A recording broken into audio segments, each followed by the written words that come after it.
Prepare yourself for one of the most shocking wedding stories you'll ever hear. This emotional and dramatic tale follows a poor ex-wife who was invited to her former husband's wedding, not out of kindness, but out of deception, cruelty, and a desire to humiliate her. But everything changed when she arrived in a Rolls-Royce, holding the hands of her twins, and left the entire wedding hall speechless. This is a story of betrayal, karma, deception, transformation, and powerful life lessons. It shows how people can rise from nothing, rebuild their lives after heartbreak, and become stronger than the ones who tried to break them.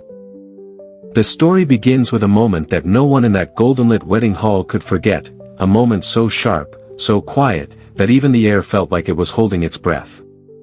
Because just seconds before the groom's grand entrance, a whisper rippled across the crowd. It wasn't the kind of whisper born from excitement. No.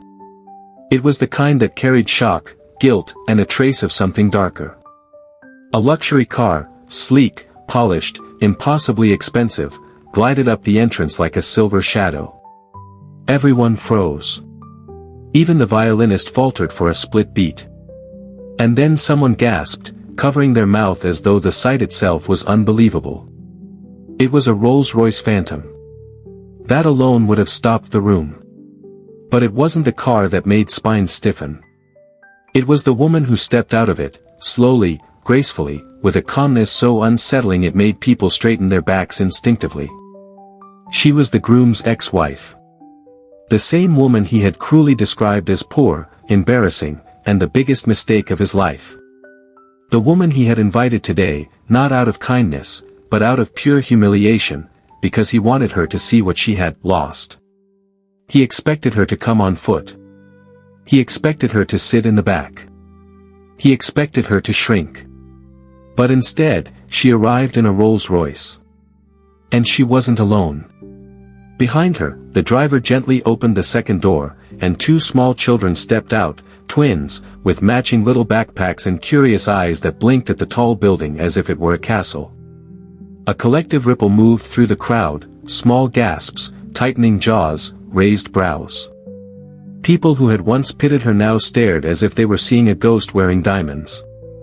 And perhaps, in a way, they were. Because this wasn't the same woman who once stood beside the groom during their modest courthouse wedding.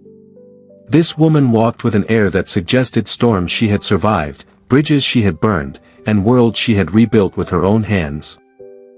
But we're getting ahead of ourselves. To understand the weight of this moment, we have to rewind the clock. Before the Rolls-Royce. Before the twins. Before the wedding invitation that felt more like a slap than a gesture. We go back to the time when she was still his wife. Back then, she moved quietly, like someone who didn't want to take up space. She worked 2 jobs, wore the same coat winter after winter, and believed that love meant loyalty, even when loyalty meant she went to bed hungry while he demanded more.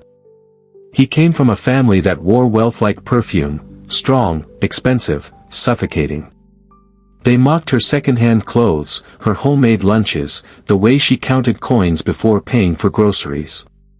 They laughed behind polished wine glasses, whispering about the charity case their son marred himself with. And the groom, well, he didn't defend her. Not once. Instead, he began to believe their words. He began to treat her like she was lucky to have him. But poverty isn't a permanent stain. Pain isn't a cage. And life, strange, unpredictable life, has a way of turning tables with such force that the ones who once looked down suddenly find themselves craning their necks up. Her transformation didn't happen overnight.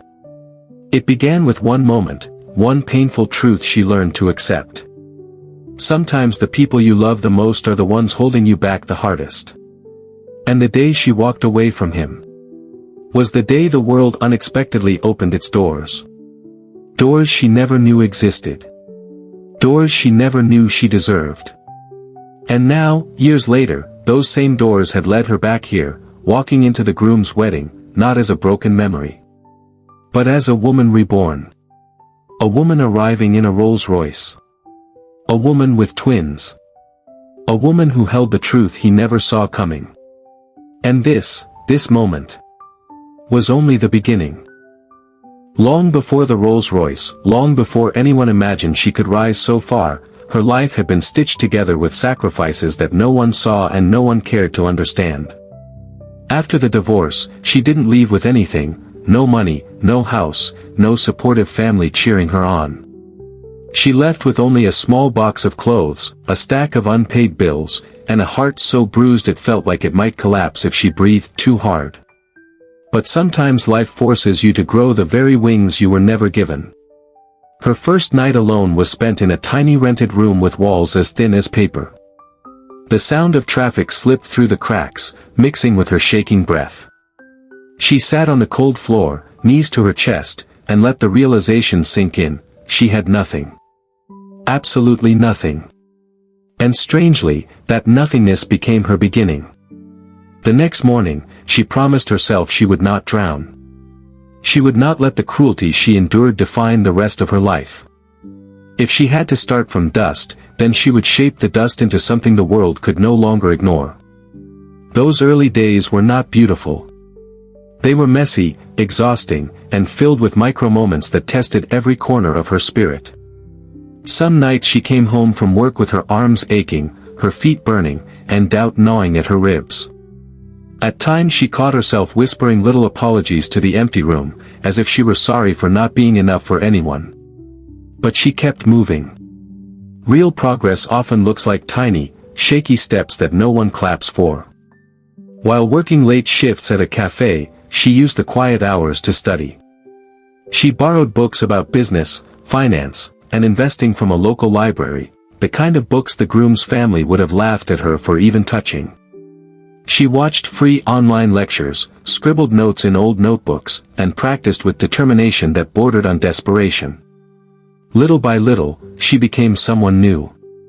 She started a small online craft shop, something she could manage between shifts. It grew slowly at first, just a trickle of orders, but she poured her heart into every piece she made. People noticed her precision, her warmth, her personal touch. Orders increased. Reviews glowed. Her inbox started filling faster than her doubts could keep up. Then came the turning point. A businesswoman, wealthy, sharp-eyed, and quietly impressed, bought a set of handmade items from her shop. She loved them so much that she reached out, asking about the story behind the craftsmanship.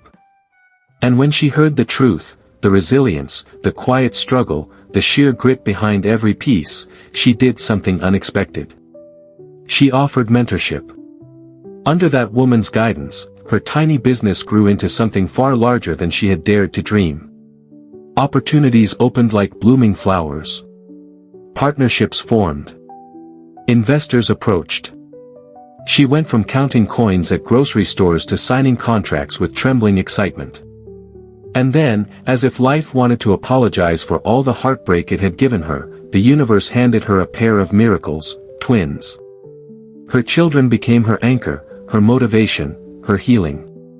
Every time she held them, she remembered the version of herself who once cried alone on a cold floor. She vowed that her children would never know that world. They would grow up seeing strength, not suffering. And now, standing at the wedding entrance years later, with their little hands wrapped around her fingers, she felt an unbelievable calm. Because she wasn't here to show off. She wasn't here for revenge. She wasn't here to prove anything. Her presence was simply the truth of her transformation, clear, undeniable, and far more powerful than any humiliation the groom had planned. As she stepped further inside the hall, whispers followed her like shadows. Whispers of disbelief. Whispers of regret. Whispers of karma unfolding in real time. And the groom, who had once dismissed her as nothing, had no idea how deeply this moment would change his life. Because he was about to learn that the past you mistreat has a way of returning dressed in its future. And this was only the beginning of the reckoning. As she entered the wedding hall, a strange silence settled over the room, a silence thick enough to press against the skin. People watched her the way they watched an unexpected storm roll in during a sunny afternoon, unsure whether to fear it, admire it, or run from it. Crystal chandeliers glimmered above her head. They cast soft flickers across the golden decor, the polished marble floors, the towering flower arrangements. Everything looked expensive. Everything looked perfect. Everything looked staged. And yet, somehow, her presence made the entire hall suddenly feel too small. Her twins held onto her hands tightly. Their footsteps were tiny, soft, curious. Every few seconds, they glanced up at her as if checking whether they were truly allowed to be in a place so shiny, so loud, so full of eyes. She squeezed their hands gently, an unspoken reassurance that they belonged anywhere she stood. People who had once mocked her poverty now found their throats tightening. They blinked rapidly, whispering in half-sentences, trying to make sense of the transformation. The ex-in-laws, the ones who had treated her like clutter their son needed to sweep away, stood frozen, fake smiles stiffening, champagne glasses trembling slightly. She could feel their judgment pressing against her like humidity. But it no longer pierced her. Years had hardened her in ways they could never imagine. As she walked deeper into the hall, she noticed familiar faces, former friends, distant relatives, distant versions of who she used to be. Some looked away awkwardly. Some lifted their brows in disbelief. A few had the decency to soften with surprise, maybe even something close to respect. The bride's relatives were the first to react openly. Their eyes flicked from her elegant outfit to the Rolls-Royce still visible through the glass doors. Confusion spread across their expressions, like people trying to solve a puzzle missing too many pieces. But the groom's reaction? That was the moment. People would talk about long after the wedding ended. He stepped out from behind one of the decorative pillars, adjusting the cufflinks on his pristine suit. He wore confidence like a tailored coat, sharp and smug. This was supposed to be his day, his grand display of success, his perfect show of the life he believed he deserved. And then he saw her. His jaw slackened. His eyes widened, just for a fraction of a second, but enough for several people to notice. He blinked, as if unsure whether the woman in front of him was real or a trick of the light. The reaction hit him harder than he expected. He had invited her intending to humiliate her, imagining she would sneak in quietly, with worn shoes and lowered eyes. He loved the idea of her seeing him standing tall, powerful, and glowing in a world she could never reach. But now, she didn't look like a reminder of his past. She looked like the future he never earned. Her attire was simple but breathtaking, proof that elegance wasn't always loud. Her posture carried years of lessons, battles, and victories. The twins beside her added an unexpected twist that made his heart jolt with a strange cocktail of confusion and disbelief. He tried to regain his composure, but micro-reactions betrayed him, the slight twitch in his cheek, the tightening of his fingers, the sudden shallow breath. And for the first time in a long time, she saw him clearly. Not as the charming man she once married. Not as the person she had once trusted. But as someone small, smaller than the weight of the choices that had shaped her. She didn't approach him. She didn't speed up. She simply kept walking, letting each step carve more silence into the room. People shifted to the sides, creating a path she did not ask for but somehow received. Even the music faded, as though the speakers themselves didn't want to interrupt the unfolding moment. And as she moved forward, one truth settled deep inside her chest. This wasn't revenge. This wasn't triumph. This wasn't a victory dance. It was closure dressed in calmness. He had brought her here expecting her to shatter. Instead, she walked in as someone he no longer had the power to break. And the real story, the one no one expected, was only just beginning to unravel. The groom's shock lingered in the air like a faint echo, but she didn't pause to acknowledge it. She walked past him with steady steps, her twins quietly clinging to her sides. Her heart wasn't racing. Her hands didn't shake.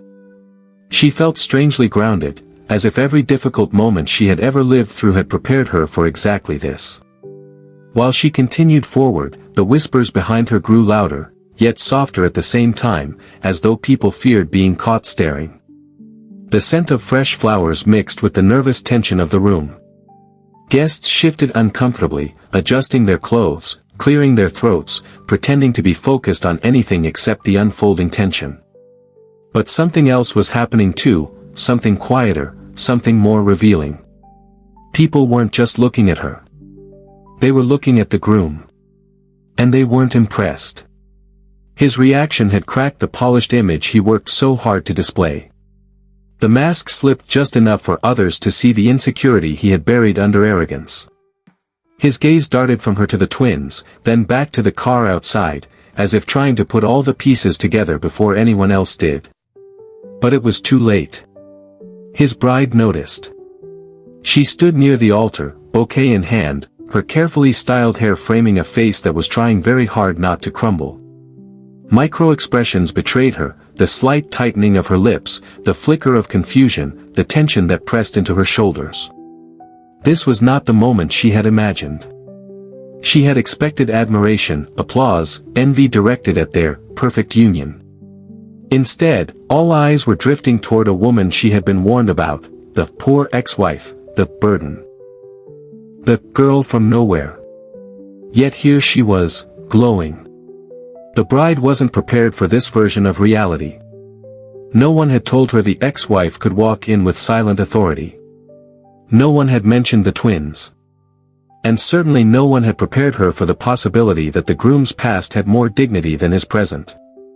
The groom attempted to regain control of the narrative. He moved quickly across the room, trying to appear calm, collected, superior. But the swiftness of his steps betrayed impatience. His shoulders were slightly hunched. His eyes flickered too much. He looked like a man slipping on ice, desperately trying not to fall. Meanwhile, she took a seat in the corner of the hall, choosing a spot that didn't command attention yet somehow still captured every eye. Her twins settled beside her, their small hands exploring the edges of their little jackets, their faces bright with innocence. For a moment, she simply breathed. The hall smelled of roses and polished wood. Soft golden light reflected off her earrings. She felt the familiarity of old memories tugging at her, not painful ones, but the kind that remind you how far you've traveled. She remembered the version of herself who once stood where the bride stood now. Nervous. Hopeful. Blind. And she felt no anger toward that girl, just a tender kind of sympathy. Her thoughts were interrupted when one of the groom's relatives approached, pretending to be welcoming but unable to hide the strain in their smile. They hovered a little too close, glancing nervously at her twins, as if trying to decode their presence. There was confusion in their eyes. Curiosity. Discomfort. And something else, something unspoken. Fear. Not fear of her. But fear of what her presence exposed. For years, they had crafted a story about her, an easy one that allowed them to excuse their cruelty. They labeled her unambitious, unworthy, unrefined. They painted her as the weak link in their family's flawless image. And now here.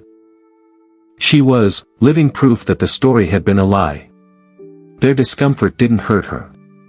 It didn't satisfy her either. It simply felt like justice, quiet, natural, inevitable.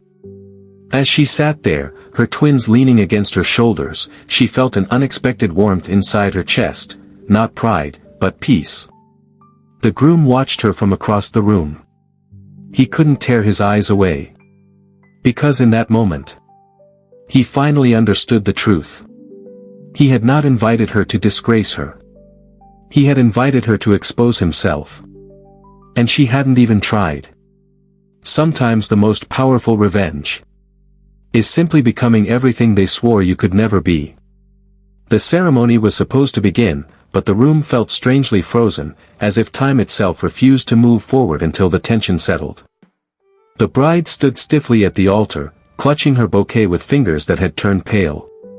The groom's composure was crumbling, piece by piece, under the weight of a truth he never expected to face. He knew he couldn't ignore her presence, not when she altered the air around her, not when every whisper in the room pointed toward her like a spotlight. And so, driven by panic rather than confidence, he walked toward her. Each step he took felt heavier than the last. His shoes clicked against the marble floor, sharp, hollow, uncertain.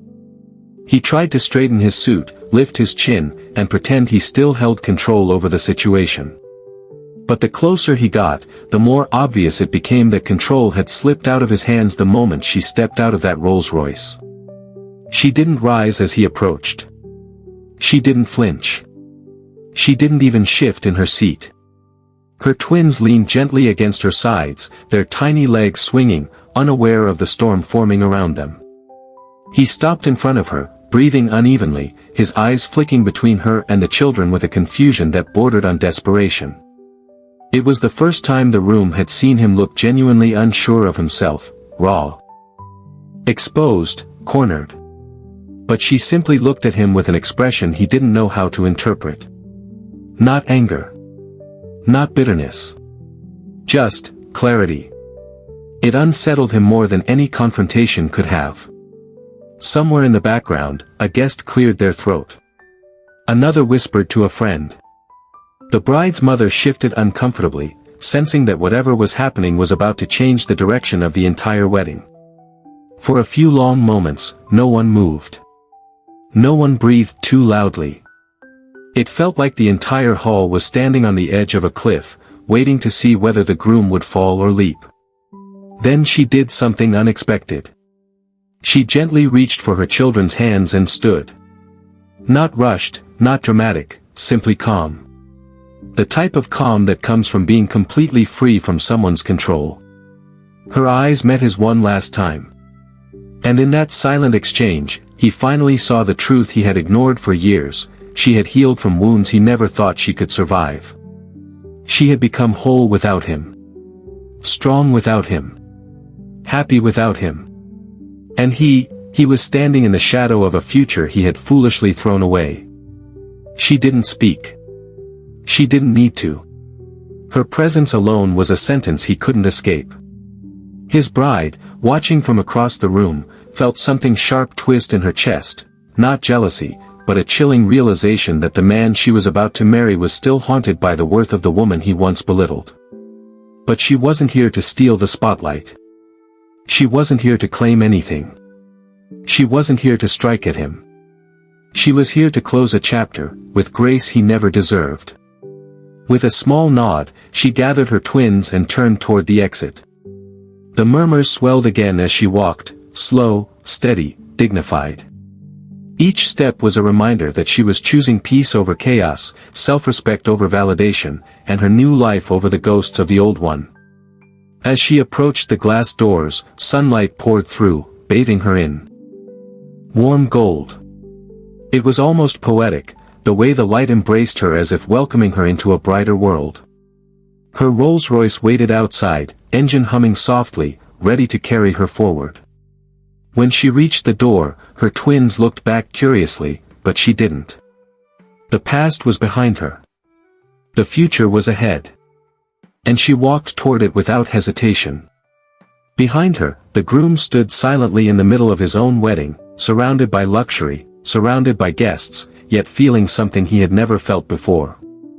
Regret strong enough to shake the ground beneath him. And the bride, who had watched everything, finally understood the truth about the man she was marrying. Truths that glitter and gold couldn't hide. Truths that would follow her long after the ceremony, whether she liked it or not. But that was no longer her burden to carry. As the car door closed and the Rolls-Royce glided away, one final thought settled over everyone who watched her leave. Sometimes the greatest power isn't in returning pain, but in rising so far above it that the one who caused it can no longer reach you. Sparkle's moral of the story: Sparkles. Never measure a person by where they are today. People grow. People rise. People transform. And the ones you look down on today may one day stand taller than you ever imagined. Treat others with respect, because arrogance ages badly. But kindness builds empires silently. If you enjoyed this story, don't forget to hit that like button and subscribe to our channel. And hey, tell us the country you're watching from in the comments, we love connecting with all of you. Thank you, and also check our old videos.